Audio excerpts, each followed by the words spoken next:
Bueno, pues nada, empezamos la clase de hoy de biología. Hoy estamos ya en la tutoría en la séptima tutoría. Hoy es la sexta tutoría, ¿vale? Hoy es la tutoría 6 y empezamos el tema 4 y 5. Os comenté un poco que os había puesto en el foro un resumen del tema 4 y 5 porque son la misma unidad, así que hemos puesto un único PDF donde está resumido el tema 4 y el tema 5, que espero que lo hayáis podido descargar del foro. Os recuerdo que ahí en el foro os he colgado los documentos, resúmenes del tema 1, tema 2, tema 3 y ahora tema 4 y tema 5. El otro día nos quedamos, explicamos un poco el tema 3 y me gustaría rápidamente hacer la autoevaluación del tema 3. Como siempre os comento, es muy útil que estudiéis los temas, que escuchéis las clases, que miréis con mucha atención los dibujos, que como siempre digo, nos ayudan bastante a entender todo y también para estudiar, para recordar y memorizar todos los conceptos necesarios. Pero luego la autoevaluación nos sirve para saber si hemos entendido o no hemos entendido el tema y, como siempre os he dicho, en esta asignatura de biología, si no hemos entendido el tema 1, el tema 2 y el tema 3, no vamos a poder entender el tema 4 y el tema 5. Así que es importante que vayamos fijando al menos los conceptos básicos de cada tema. Y, por supuesto, no estudiar los temas por separado porque no tendría mucho sentido. Vale, pues empezamos ahora con las preguntas de autoevaluación en la página 45 del tema 3. Y les vamos a ir respondiendo aquí con la compañera que ha venido a clase. Y empezamos con la pregunta número 1. ¿Qué serían para ti las dos funciones básicas de la membrana celular? Con tus propias palabras, ¿para qué serviría la membrana? para, para separar la célula del resto Del medio del exterior, perfecto. interior La membrana sirve para separar lo que es la propia célula del medio exterior, y perfecto. para retener también dentro los Lo minerales. que, lo que le interesa, los orgánulos o los Sí. alimentos. Vale, vamos a ver la respuesta en la página 47. La respuesta de la pregunta 1 nos dice que la membrana celular delimita el territorio celular y controla el paso de sustancias a la célula. Exactamente, ¿vale? O sea, delimita lo que es la propia célula y además controla tanto la entrada como la salida de sustancias en la célula. Acordaros del ejemplo de la sal, que una alga marina en el mar controla cuánta sal entra y cuánta sal sale. Y hablábamos el otro día que era a través de la difusión activa, con el gasto de energía. Vale, segunda pregunta.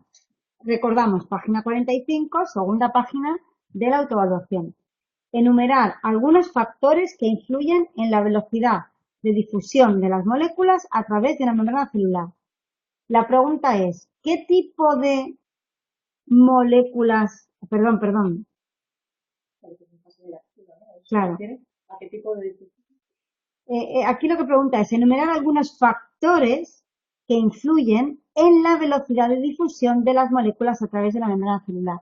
Nos están preguntando, ¿qué cosas influyen en la velocidad de que un granito de sal entre y salga de una célula? tipo de difusión? Si es una difusión activa, pues ¿Hace falta? que la célula la absorba. Y la pasiva, pues entra Sola, sin sola, gastar sin energía. Vale, pero aquí lo que nos pregunta es enumerar algunos factores que influyen en la velocidad. la velocidad. Sí. Por ejemplo, ¿cómo de rápido van a entrar la sal en un alga? ¿Qué circunstancias tiene que haber? Por ejemplo, La hablábamos, membrana lo permite. claro, pero es de lógica absoluta. Esta pregunta nos dice, si tenemos aquella aula que decíamos el otro día, con esa barrera por la mitad o cortina, con una mitad llena de balones de baloncesto, ¿con qué velocidad las balones de baloncesto cuando quitemos la cortina van a ocupar toda el aula? La, ¿no? Exacto. Pero lo que nos está preguntando aquí, ¿qué velocidad? Cuantos más balones de baloncesto tengamos en el otro lado, cuando quitemos la cortina, más rápidamente se van a ir a la otra parte hasta que se igualen las concentraciones. Entonces, eso es lo que nos está la pregunta. ¿Vale? La diferencia de concentraciones, el tamaño de las moléculas, la carga eléctrica y la solubilidad en líquidos. Pero bueno, lo más importante es la diferencia de concentraciones. Cuanta mayor es la diferencia de concentración entre fuera de la célula y dentro de la célula, más rápidamente van a pasar de donde hay más a donde hay menos. ¿Por qué? Porque cuanto hay más, empujan más, simplemente. Es por un tema de física, ¿vale? Eso sería lo más importante. También la velocidad influye, pues lo que nos dice aquí, ¿no? El tamaño de las moléculas. Cuanto más pequeñas sean las moléculas, ¿van a entrar más fácil o no? Claro, porque es más fácil que entre. Carga eléctrica, bueno. Y la solubilidad en líquidos. ¿Cómo era la membrana de las células? Era, muy bien, pero ¿qué era? ¿Hidrosoluble o era Hidrofóbica. hidrofóbica? Perfecto. Entonces, cuanto la diferencia de concentraciones, el tamaño de las moléculas y la solubilidad en líquidos va a determinar la velocidad con la que ese aula se llena de balones de baloncesto. ¿Vale? Seguimos. 3. Las diferencias y las similitudes entre el transporte activo a través de las membranas y la difusión facilitada. La difusión facilitada aquí nos introduce el mismo concepto que el otro día, pero con otra palabra. Facilitada es lo mismo que pasivo. ¿Vale? Se resumen en el siguiente esquema. Complételo respondiendo sí o no en cada caso. Entonces, ¿las proteínas transportadoras tienen que ver con el transporte activo, sí o no? Sí, porque decíamos que eran las proteínas especialistas que lo que hacían era facilitar o hacer posible ese transporte activo. ¿Y la difusión facilitada también tiene proteínas transportadoras? Muy bien. El gasto de energía. ¿El transporte activo tiene gasto de energía o no? ¿Y la facilitada? Perfecto, no tiene gasto de energía la difusión facilitada. Y el transporte en contra de un gradiente de concentración, ¿cómo se llama? El gradiente de concentración es lo que hemos hablado antes. Un gradiente es que aquí hay mucho y aquí hay poco. Entonces, ¿de dónde va el transporte pasivo? De donde hay mucho a donde hay poco. Podemos hacer así, como un triángulo. Aquí hay mucho y aquí hay poco. Y el gradiente va siempre. De donde hay mucho a donde hay poco. Eso es el gradiente sin necesidad de transporte de energía. Entonces, el transporte en contra de un gradiente de concentración, ¿cómo se hace? De donde hay poco a donde hay mucho. No. No, perdón, al revés. Claro, exacto. Es activo. Entonces, ¿el transporte en contra de un gradiente de concentración es transporte activo? Sí. Exacto, para ir de donde hay muy poco, perdón, de donde hay mucho a donde hay muy poco. No, perdón, de donde hay poco a donde hay mucho. ¿De acuerdo? Y por esto mismo, la difusión facilitada es a favor del gradiente. La difusión facilitada, podríamos decir, que es río abajo, y la difusión con transporte activo es en contra de la corriente, ¿vale? Que hace falta energía. Vale, 4. De los componentes celulares que se enumeran a continuación, algunos son imprescindibles para una célula eucariota y otros son solo características de determinados tipos celulares. Indicar los primeros, es decir, cuáles son las características que caracterizan a una célula eucariota. Lo primero de todo, ¿qué era célula eucariota? Tan. Era muy fácil. A ver si de esta... Exacto, muy bien. Las células eucariota son las que tienen el núcleo diferenciado y que eran más primitivas o más evolucionadas. Perfecto. ¿Cuáles eran las células más antiguas, más primitivas del planeta? Las procariotas. Muy bien. Entonces, a ver, vamos a ver las características de las células eucariotas. ¿Tienen membrana celular? Vale. ¿Tienen cromatina? Vale, la cromatina todavía no hemos estudiado. La cromatina es una manifestación del ADN en el núcleo. Entonces sí. Perfecto. mitocondrias sí, ¿Las mitocondrias para qué servían? para generar, no, para generar la energía. Muy bien, para generar la energía. Decíamos que las mitocondrias eran la central energética de la célula. Después, el nucleolo. Sí, ¿sabes? El núcleo es una Exacto. diferente.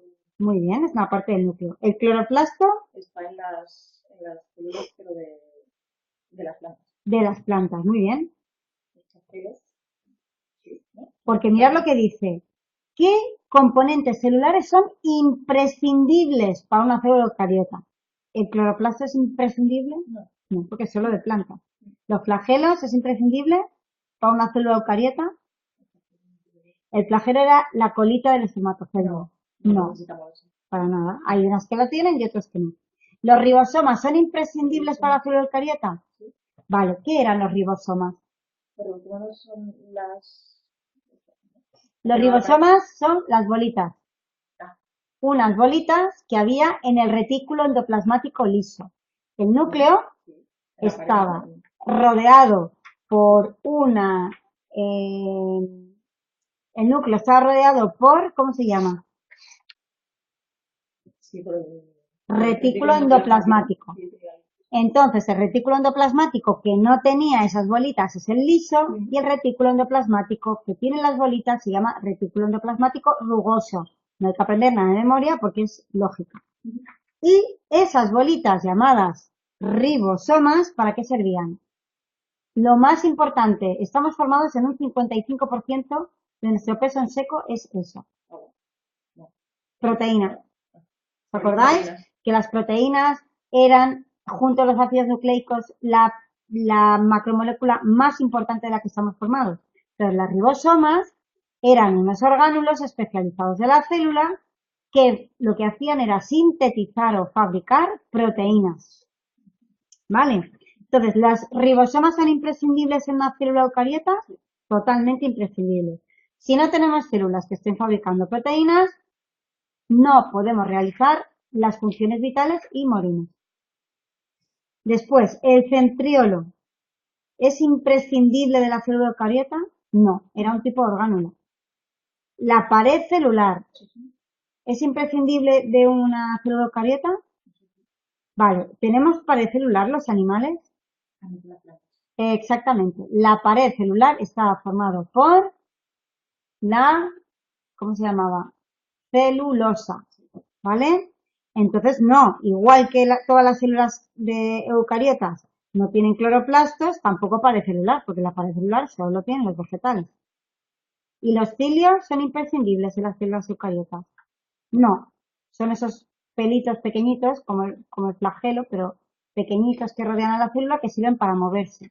Pero no todas las células tienen movilidad. Normalmente las células que tienen más movilidad son aquellas que forman organismos unicelulares, como el espermatozoide, que es una célula sexual especializada que utiliza el flagelo, es decir, un cilio largo para poder moverse. 5. Indicar a qué tipos celulares corresponden los orgánulos que no se han considerado imprescindibles en la pregunta anterior.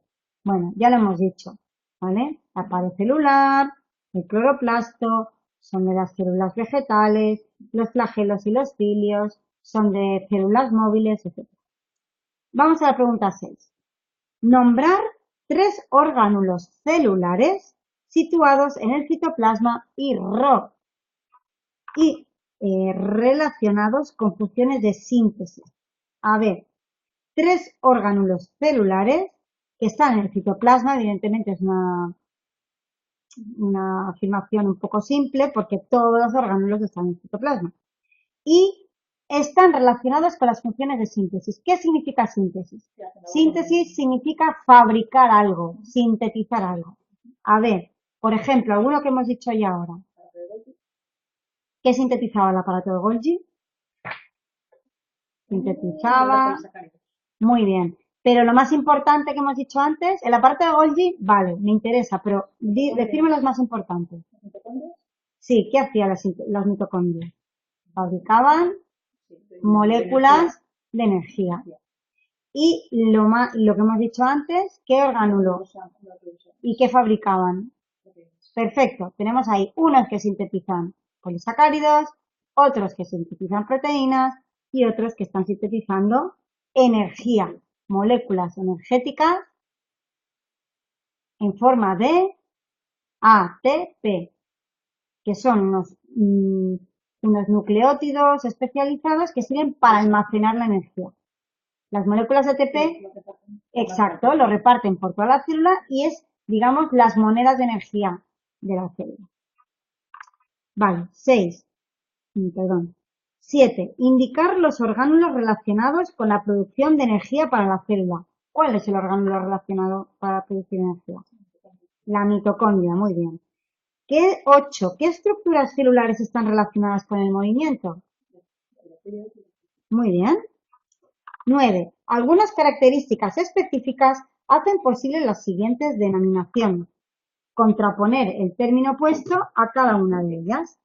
Vale. Procariota. ¿Qué sería lo contrario de procariota? Muy bien. Autótrofo.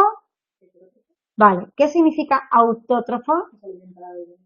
Que se fabrica su propia comida. ¿Quiénes son los autótrofos en el planeta Tierra? Las plantas y en general organismos que realizan fotosíntesis. Es decir, los organismos autótrofos son aquellos capaces de captar la energía lumínica, captar CO2 de la atmósfera, captar agua y ser capaces de fabricar alimento. Es decir, C6H12O6, glucosa. ¿Os acordáis que era el polisacárido más importante de todos? Después, lo contrario de unicelular, pluricelular, de acuerdo. La 10 la vamos a pasar y nos vamos a la 11. Vamos, esto es como un juego. Yo voy a ir diciendo las definiciones y me tenéis que ir diciendo lo que es, a ver si lo adivináis. La proteína globular que por polimerización constituye microtúbulos. ¿Cómo se llamaba la proteína que formaba los microtúbulos? Tubulina, ¿vale? 12. Conjunto de células especializadas en una determinada función. Esto, no, mucho más sencillo. ¿Os acordáis que decíamos que había diferentes niveles de organización de los seres vivos? Primero hablábamos de los elementos, luego hablábamos de las moléculas, ¿no? Y las más importantes, las macromoléculas. Después hablábamos de las células, ¿verdad? Y después las células, ¿qué se agrupaban para formar qué? Los tejidos, ¿vale? Primero, el primer nivel de organización de un ser vivo es un átomo suelto. Después están los átomos que se juntan entre ellos y forman las moléculas. Luego las moléculas se juntan entre ellas y forman las células. Y las células se juntan con las células formando los diferentes tejidos. El tejido epitelial, el tejido adiposo, todos los tejidos de nuestro cuerpo. ¿Vale? Entonces el conjunto de células especializadas en una determinada función se llama tejido. La 13. El proceso mediante el cual las células se especializan en una determinada función, esto realmente no lo hemos explicado, ni es tampoco una pregunta de examen. Simplemente se llama diferenciación, ¿vale? De cada célula, unas células se especializan en una cosa y otras en otra, como bien sabéis. ¿Cómo se llama el modelo de estructura de la membrana celular? Sí, el modelo de estructura de la membrana celular.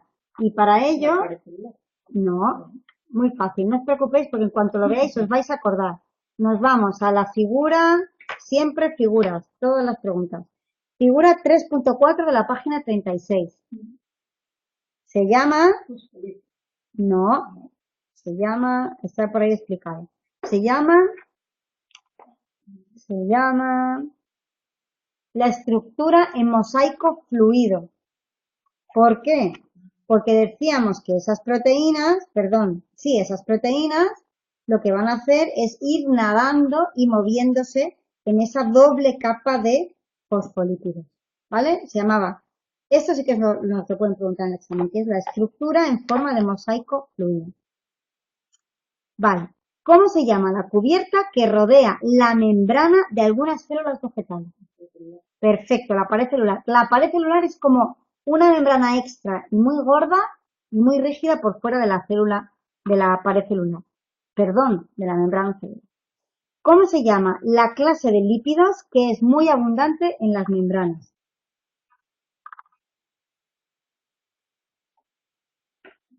Fosfolípidos, claro. Los únicos fosfolípidos, sí, fosfolípidos. Los únicos lípidos que tenemos en la membrana se llaman fosfolípidos.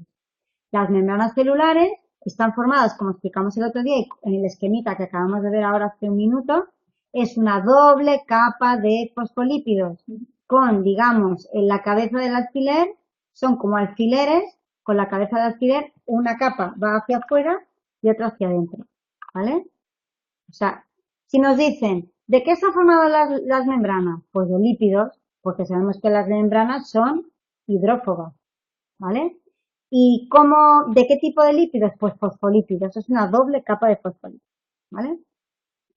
Bueno, esta otra pregunta que también acabamos de comentar. ¿Cómo se llama? Estamos en la pregunta 17, en la página 46 de la autoevaluación del tema 3. La molécula química en la cual se almacena la energía que fabrican las mitocondrias, ¿cómo se llama? ATP, muy bien. 18. ¿Cómo se llama el pigmento que hay en los cloroplastos que es capaz de captar la energía de la luz solar?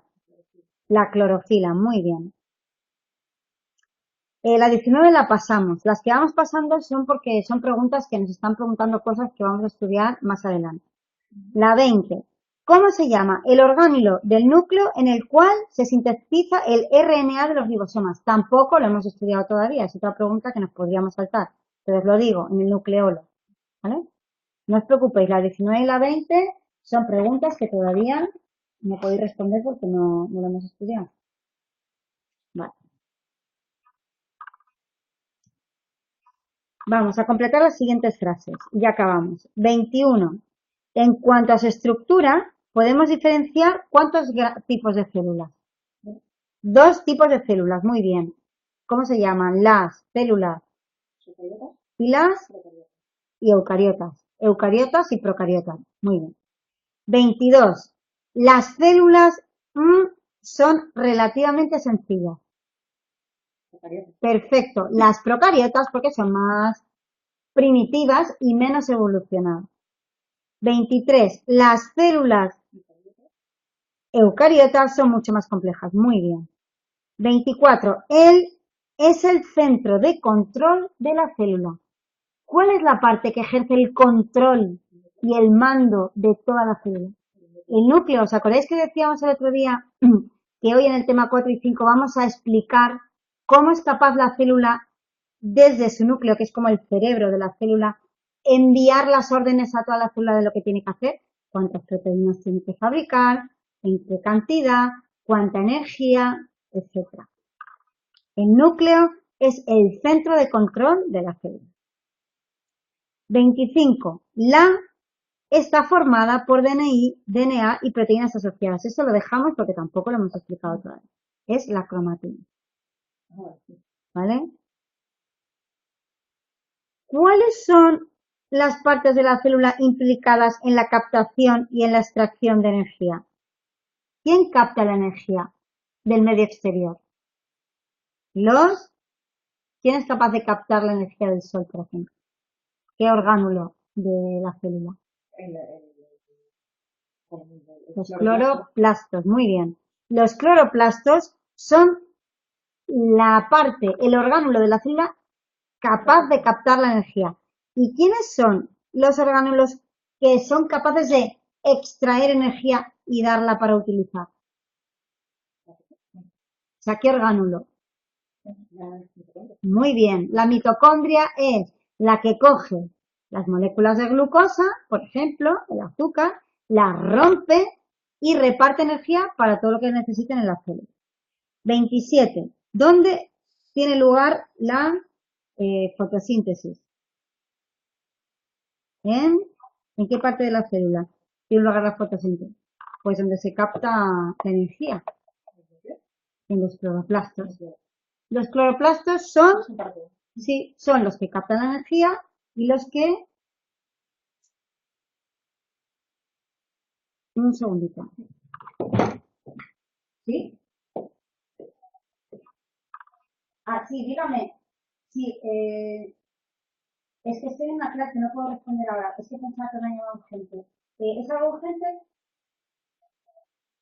Vale, ¿le podéis llamar por favor por teléfono? Vale, pues puedo llamar después de su teléfono. Yo le digo que os llame, es que estoy grabando una clase, es que no puedo atender este ¿sabes? Disculpad por atender el teléfono, pero me están llamando de un hospital todo el día y no sabía si era algo urgente, resulta que es una cita para un familiar. Vale, pues continuamos. Disculpad la interrupción. Vale, nos hemos quedado en... Vale, que en los cloroplastos tiene lugar la fotosíntesis. Vale, ahora unas un poquito más difíciles. 28. Las producen mediante la utilización de la energía almacenada en las moléculas alimentarias. A ver, ¿quién hace eso? ¿Quién utiliza la energía? Vamos a subrayar. En la pregunta 28 vamos a subrayar. Utilización de la energía. ¿Quién utiliza la energía almacenada en las moléculas de alimento? Por ejemplo, la glucosa. Las, ¿qué rellenaría ahí? ¿Eh? La 28. Las producen algo. Claro, pero ¿quién utiliza la energía? Utilizar la energía significa, Sintetizarlo, ¿no? claro, La biología, no, no pasa nada. A ver, que esto sí que es importante. No, tampoco. Ahora lo digo, mirad. Lo importante es que leamos muy tranquilos. Vamos a leer esta frase. Las producen, ¿qué? En la 28 estamos. Mediante la utilización de la energía almacenada en las moléculas alimentarias. ¿Qué orgánulo de la célula está especializado en romper moléculas y sacar la energía para repartirla a quien la necesite? La mitocondria. ¿Entiendes la frase? Sería, las mitocondrias producen ATP mediante la utilización de la energía almacenada en las moléculas alimentarias. ¿Entiendes? Léetelo. Míratelo bien otra vez. ¿Seguro? Pero lo entendéis, ¿no? Es decir, es que es el orgánulo junto a los ribosomas, las mitocondrias es lo más importante. Entonces la mitocondria lo que hace es coger las moléculas de glucosa, romperlas y coger la energía y convertirla en ATP para que la célula pueda realizar sus funciones vitales. 29. X y X son orgánulos de la célula implicados en el almacenamiento de sustancias y eliminación de desechos. Esto es lo único que tienes que saber estas dos, las vacuolas y los lisosomas. Hacen varias cosas, pero entre otras, sacan todo lo que no sirve de la célula, lo sacan hacia afuera. ¿De acuerdo? 30.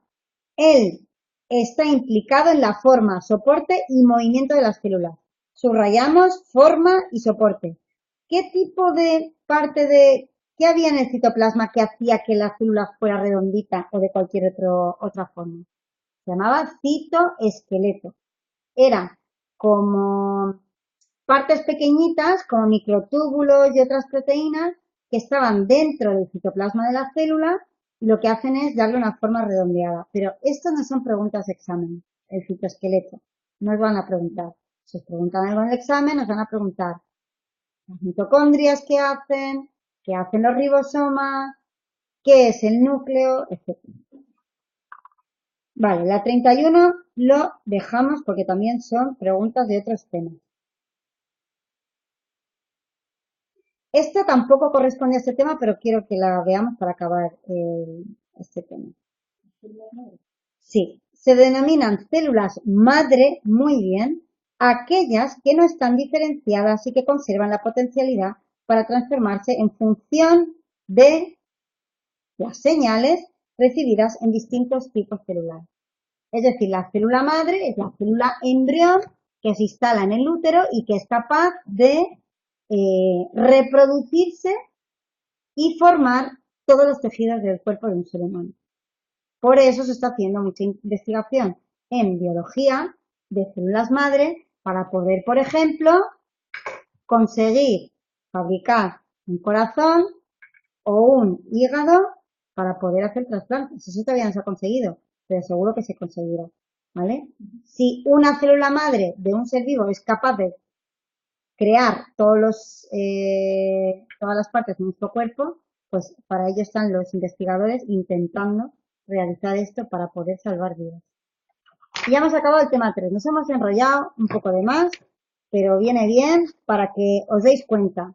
Esto la verdad que lo tenéis bastante claro, ¿vale? Veis que viniendo a clase un poco y os doy un poco la tabarra, os voy explicando, os quedáis con los conceptos básicos. Muy importante, conceptos básicos. Ir a lo más importante, no os quedéis en los detalles de las cosas, sino quedaros con lo fundamental. Que cuando ya sepáis lo fundamental, queréis ampliar conocimientos, de acuerdo, pero primero lo básico. Vale, pues he puesto aquí, tenéis el tema 4 y el tema 5 que tenéis aquí un PDF. Y como os decía en el tema 1, en la introducción del primer día, que hasta hacía 60 años nadie sabía que existía el DNA, que toda la información genética está en el DNA de todas las células y que es totalmente responsable de las diferentes formas de vida que tenemos en el planeta. En los años 50, o sea, hace poquísimos años, se descubrió la molécula de DNA y se descifró cómo funcionaba y, como os dije, cómo se pasa la información genética de los padres a los hijos. Y eso es lo que vamos a explicar en el tema 4 y en el tema 5. Vale, entonces vamos a empezar primero por unos pequeños conceptos de genética que son importantes para entender todo lo que vamos a ir explicando, ¿vale? Primero, ¿qué es el material genético? ¿Dónde creéis que está guardado el material genético? Perfecto, muy bien, en el núcleo. ¿Qué es el material genético? El material genético lleva toda la información que determina las propiedades de un organismo. Si tiene pelo, si no tiene pelo, si es alto, si es bajo. Por ejemplo, hablemos de humano. Es todo. Si eres alto, si eres bajo, si eres gordo, más inteligente, menos inteligente, si vas a desarrollar enfermedades genéticas, un cáncer, epilepsia. Si vas a tener un carácter más amable, un carácter más enfadado, o vas a tener una predisposición a adquirir enfermedades de salud mental, o vas a ser una persona que vas a dar más cariño, menos cariño. Está absolutamente todo codificado en nuestro ADN. Entonces, el ADN es la molécula que esconde absolutamente todo lo que somos nosotros y que expresamos tal y como se nos ve y tal es como es nuestro carácter, y también todo aquello que viene de nuestros antecesores, porque aunque no lo hayamos desarrollado, está guardado en nuestra información genética. Y si nosotros no hemos salido con el pelo pelirrojo y pecas como nuestros tatarabuelos, puede ser que nuestros hijos o nuestros hijos de los hijos de los hijos de los hijos saquen esa genética, porque la genética, la información genética nunca se pierde, sino que se va traspasando de padres a hijos. Evidentemente, no toda la información, sino una parte. Eso es azar. Cuando se junta un óvulo y un espermatozoide, la información genética que tú tienes es exactamente el 50% del espermatozoide de tu padre y el 50% del óvulo de tu madre. De manera que somos 50% de una rama genética y 50% del otro. Cuando hablamos de gen, es un trocito de la molécula del DNA, ¿vale? Y el genoma es todo nuestro material genético. Estos sí que son conceptos que tenéis que saber absolutamente, no os podéis equivocar. O sea, tenéis que saber que el genoma es el conjunto y todo el material genético de un ser vivo, que el gen es un segmento del DNA y que el DNA es la molécula principal en la cual se almacena toda nuestra información genética. Vale. ¿Qué eran los ácidos nucleicos? ¿Te acuerdas? De macromoléculas. ¿Qué tipo era de macromoléculas? Los ácidos nucleicos. El cuarto tipo, el primer tipo de macromolécula era los hidratos de carbono. El segundo, los lípidos, muy bien. El tercero, muy importante, las proteínas. Y los ácidos, repetimos, primer grupo de macromoléculas, los hidratos de carbono o glúcidos, los lípidos o las grasas, el segundo, el tercero, las proteínas y el cuarto, los ácidos nucleicos. Entonces, el DNA, esa molécula tan especial que almacena toda la información genética, es un tipo de ácido nucleico. Y como estudiamos cuando explicamos los ácidos nucleicos hace un par de días, decíamos que había dos tipos principales de ácidos nucleicos, el DNA y el RNA. Y todo lo que os estoy diciendo está aquí escrito. Aquí tenéis el tema 4 y 5, recomiendo mucho, igual que lo demás, que lo miréis en el libro si queréis, pero que lo tenéis aquí muy bien resumido. O espero que esté muy bien resumido. Entonces, ¿qué es el ácido nucleico? Era un polímero ¿de qué? El ácido nucleico eran un montón de cosas seguidas, de cadenas, ¿de qué? De nucleótidos. No pasa nada. Las proteínas eran cadenas ¿de qué? Que eran las bolas como de perlas, las bolas, los collares de bolas. Las proteínas eran collares de bolas, ¿no? Y cada bola se llamaba aminoácido, ¿vale? Entonces, todas las macromoléculas son cadenas de cosas. ¿Eso os queda claro? Vale. Las cadenas el primer tipo de macromolécula que se llama hidrato de carbono eran cadenas de azúcares, ¿a que sí? O polímeros de azúcares. Las proteínas eran cadenas de aminoácidos y los ácidos nucleicos son cadenas de nucleótidos. Es lo que nos interesa para este tema. Los ácidos nucleicos son cadenas de nucleótidos. Vamos otra vez, porque esto es súper importante, que estás mirando el libro para atrás, muy bien hecho. Vamos a ver nuestro dibujito de nucleótido, muy fácil y muy tonto, que es la página 23, la figura 2.5. Ahí tenemos el nucleótido. El nucleótido es la unidad que forma el ADN y el RNA, es decir, un ácido nucleico.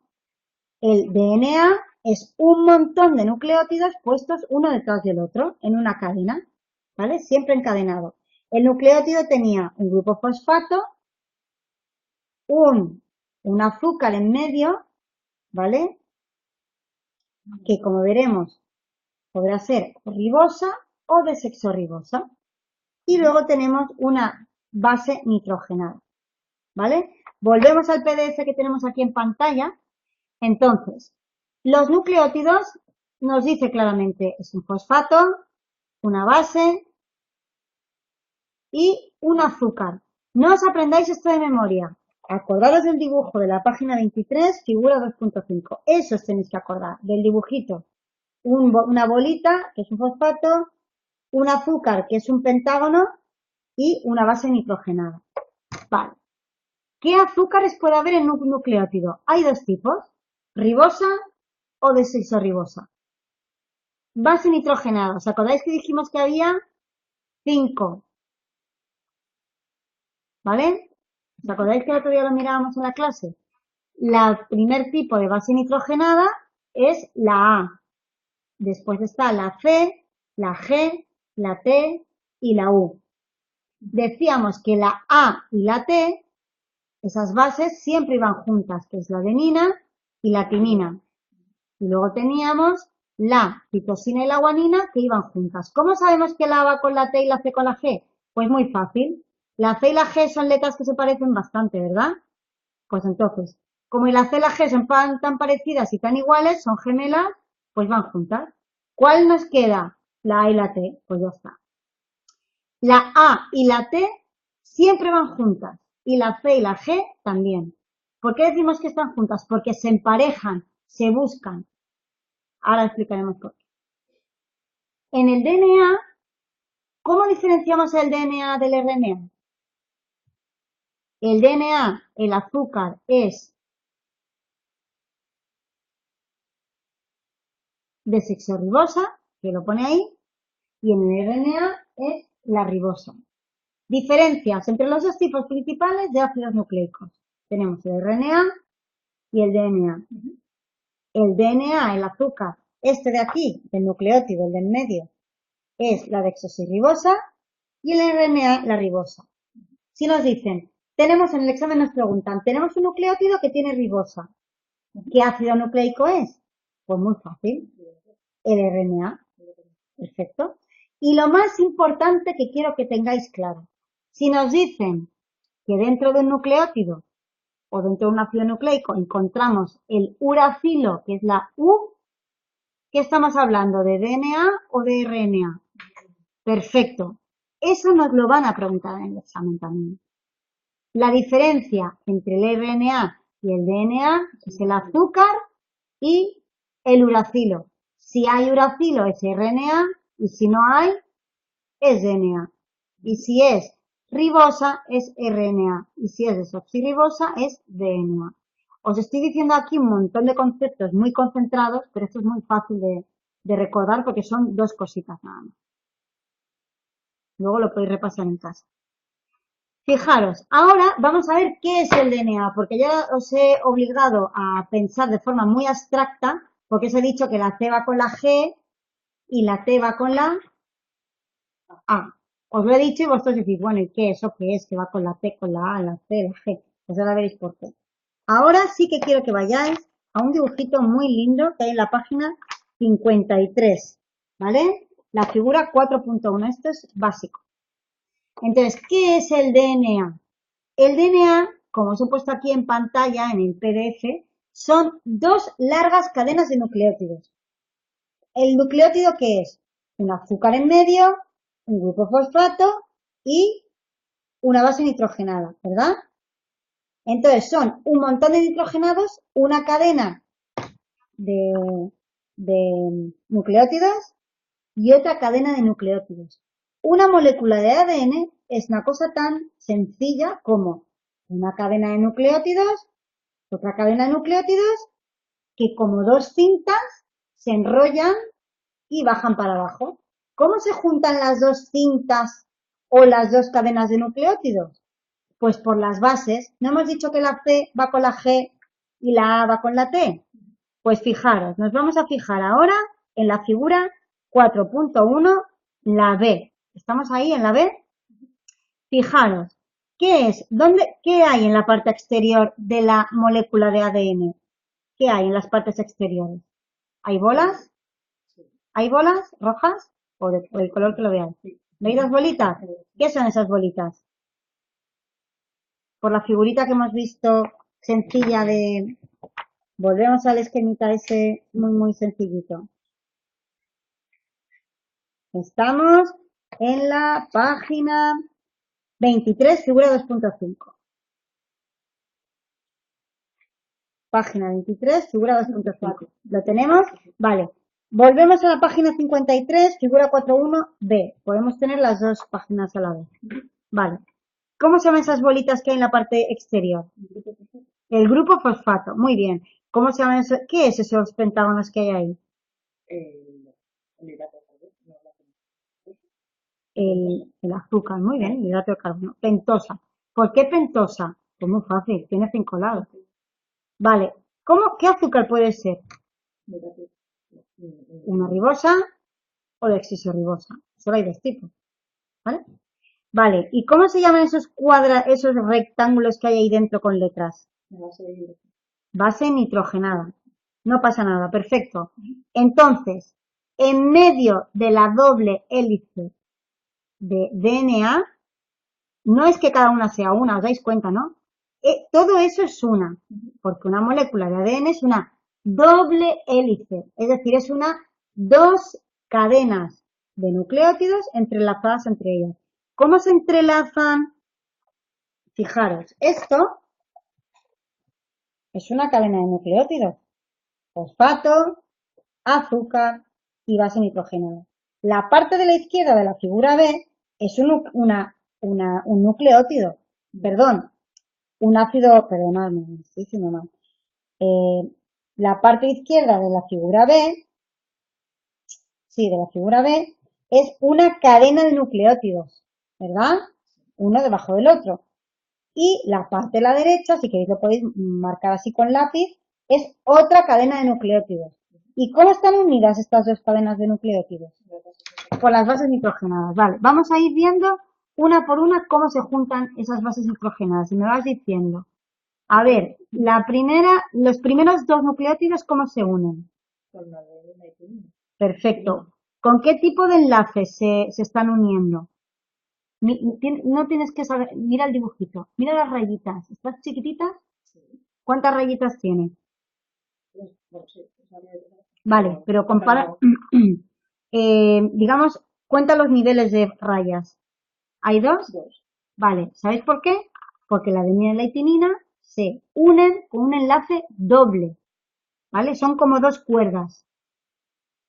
Un enlace doble. Y el siguiente, ¿qué bases nitrogenadas están unidas? La adenina y la Citosina. Vale, ¿cómo es ese enlace? doble también. No, ¿vale? Triple. Perfecto, es un enlace triple. Muy bien. La guanina y la citosina siempre, absolutamente siempre, están unidas por un enlace triple. Siempre. ¿Cuál crees que es más fuerte, el enlace CG o AT? Perfecto. ¿Por qué? Porque es un enlace triple, son como tres cuerdas que están amarrando bien fuerte esos dos nucleótidos entre ellos. Vale, pues sigue diciéndome para abajo todos los enlaces que ves en los bases nitrogenadas. El siguiente también es la citosina y la guanina. ¿Sí? Después, La timina. timina, La timina sí, y la adenina. ¿sí? La adenina y la timina. Adenina y timina. Citosina y guanina. Sí, sí, Adenina y timina. muy bien. Y la citosina y la guanina. Vale. Entonces, ¿tú qué crees que esta figura, la figura B, qué crees que es?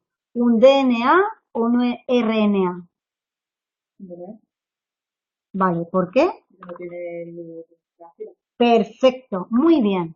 Entonces, cuando os hagan preguntas en el examen, no os asustéis nunca, porque como os estáis dando cuenta, no hay que estudiar nada de memoria, es observar, darte cuenta, dos rayas doble, AT, CG, son conceptos muy sencillos. Entonces, como os dais cuenta, muy bien, esto es una cadena de DNA, ¿vale? Esto es una molécula de DNA. Esto es lo que se descubrió hace 50 años. Pero lo más increíble de todo es que absolutamente todos los seres vivos del planeta tienen esta molécula. Esta es una de las cosas más importantes que nos unen a todos los seres vivos. Todos tenemos nuestra información genética metida aquí. Y todos nos preguntamos, ¿cómo puede ser posible que con esta tontería de A, T, T, C, G, C, G, T, A, T, T, dices, pero ¿cómo puede ser posible que mi ADN me haga ser a mí un ser humano y que a un ratón le haga ser un ratón? ¿Cómo puede ser esto? Solo con esta información, si parece que es todo igual, ¿no? Pues no es todo igual. ¿Sabéis en qué nos diferenciamos la información genética de un ser vivo y en el otro?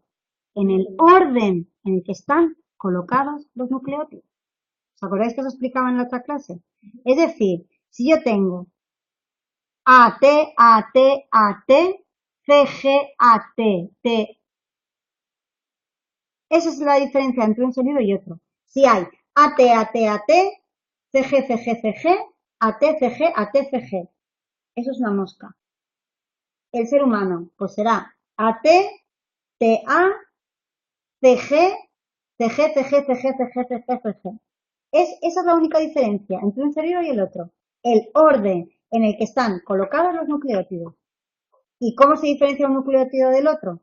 Pues por las bases nitrogenadas, porque el grupo fosfato es igual y el azúcar es igual. Entonces lo único que cambian son las bases. Entonces, dependiendo qué base nitrogenada tengamos, vamos a ser un ser vivo o vamos a ser otro. Increíble, pero cierto.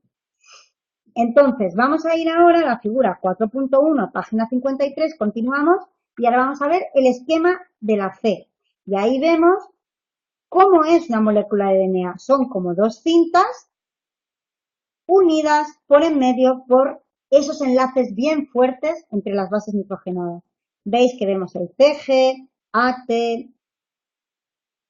G, esta aquí no se ve, pero es la GC, PA, GC, ¿vale? Eso es una molécula de DNA. Es una cosa tan sencilla como dos cadenas de nucleótidos unidas entre ellas por las bases nitrogenadas. Y luego, si nos vamos al D, vemos un poco la estructura molecular que podríamos ver con el microscopio electrónico, ¿vale? Eso es lo más importante que tenéis que tener claro para poder seguir ahora explicando.